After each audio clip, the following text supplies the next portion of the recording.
Kyabise bwabise ekintu ekyo kikyo kyabise ekirala.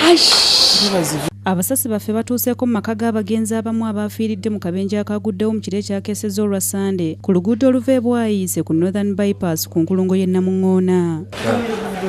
Nkugambye mmoloka zibaddewo ennene. Mu maka ge batuuseemu mwe muli ag'omugenzi Sylvia Nakanjako ng'ono abadde wa myaka 26 ng'alese abaana 4 nga n'omuto wa myaka 2 era ng'abadde mutuuze w'Egganda ng'ayokya gonja ku rawundi e Namuŋŋoona. Tutegeezeddwa abaali naye nti bwe yawulira nti emmotoka etonnya amafuta naye kwe kugenda afune ku mafuta ag'obwereere olwo omuliro kwe kumusangayo.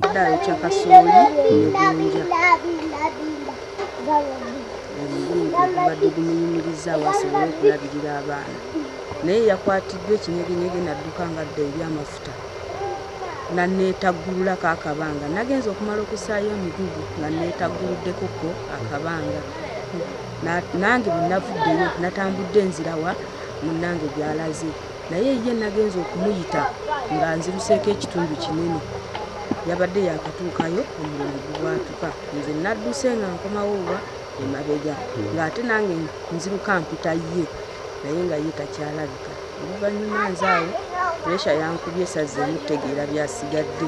Abudduka Mugabba w'omugenzi atutegeezezza nti yali agenze kunnyula mukyala we nga bulijjo naye kyamwewuunyisa nnyo bwe bamugamba nti ate agenze kulembeka mafuta wabula agenda okutuukayo ng'omuliro gwokya bantu.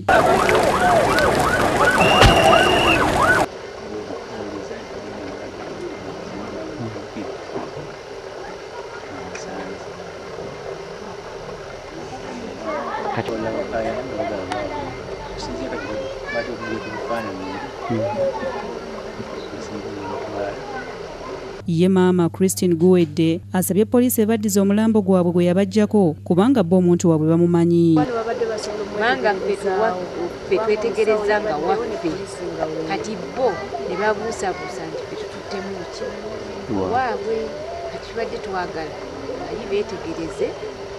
Ne bansayinisa omuntu waffe yali namba 25 tumaze omufuna bamutuwadde tufunye emmotoka awo twekutte era nga bwe batulaba era twekutte tusonze obusente tufunye emmotoka tumuteeseemu tumuleese wano kyokka tuba twakamutuusa poliisi yennyini ng'ekuba essimu nti ate baagala omuntu oyo waliwo amukola ki amukaayanira.